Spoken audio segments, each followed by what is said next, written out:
Hi guys, I'm Muskan Singh, and today we'll be talking about nutrition in plants, part 2. We're going to be talking about the other modes of nutrition in plants where chlorophyll is not involved. We're going to see how they survive and how those plants get their nutrition and food. Let's get on with it. So, there are three heterotrophic modes of nutrition: parasitic, insectivorous, and saprotrophic. We're going to begin with parasitic plants.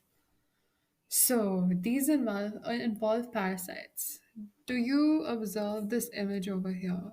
Do you see a yellow, wiry branched structure twining around the stem and branches of the tree? Right? So this plant is called cuscata, also known as amarbel. It takes ready-made food from the plant on which it is climbing. The plant on which it climbs is called the host, and the cuscata over here is the parasite. Now, moving on to insectivorous plants. So, some plants trap and digest insects for nutrients. Such plants may be in green or any other color. So, as you can observe in this image, this is called the pitcher plant. The pitcher like or jug like structure is the modified part of leaf. The apex of the leaf forms a lid which can open and close the mouth of the pitcher. So, you can see this jug like structure over here, and this is the lid on the pitcher plant. So when an insect gets trapped in the jug-like structure, the lid closes and the plant secretes certain juices to allow it to digest the insect and absorb nutrients from it. Inside the pitcher, there are hair which entangle the trapped insect. The lid closes and the insect is trapped. The insect is killed by the juices secreted in the pitcher and its nutrients are then absorbed. Another example for an insectivorous plant would be the Venus flytrap. It sure does look scary, doesn't it? But this helps in capturing insects. And that's how it gets its mode of nutrition. So, yeah. Now we'll be talking about saprotrophs. You may have seen fluffy umbrella like patches growing in moist soils or on rotting wood during the rainy season. These organisms are called fungi. They absorb nutrients from the dead and decaying matter. This is called the saprotrophic mode of nutrition. Fungi usually grow on pickles, leather, clothes, and other articles that are left in hot and humid weather for a long time. During the rainy season, they spoil many things. We have two types of saprotrophs. Ones that grow in symbiosis, and the other are lichens.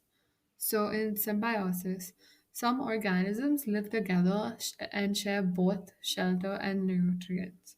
This relationship between them is called symbiotic. For example, certain fungi live in the roots of a plant. The plants provide the nutrients to the fungus, and in return, the fungus provides water and other nutrients. In lichens, a chlorophyll containing partner, which is an alga, and a fungus live together. The fungus provides shelter, water, and minerals to the alga, and in return, the alga prepares and provides food to the fungus.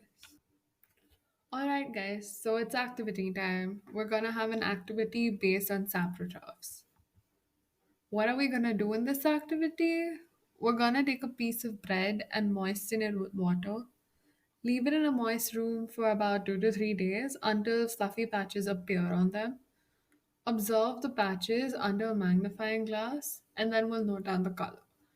And lastly, we're gonna write down our observations in a book and we're done.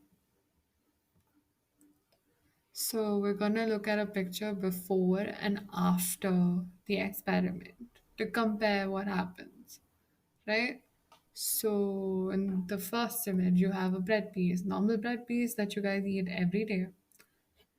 And after keeping it uh, moist for about 2 to 3 days, you might start seeing little colored structures on your bread, these light blue fungi on the bread. which, by the way, as we mentioned earlier, this spoils many food items or anything in general.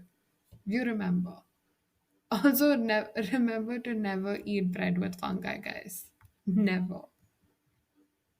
Now, we're going to talk about how nutrients are replenished in the soil. Farmers add fertilizers and manures to keep the soil nourished. Nutrients like nitrogen, phosphorus, and potassium are needed for plants' growth.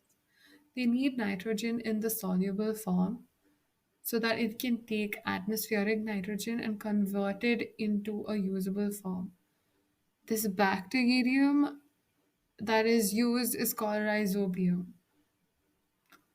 But rhizobium cannot make its own food, so it often lives in the roots of gram, peas, mung, beans, and other legumes and provides them with nitrogen.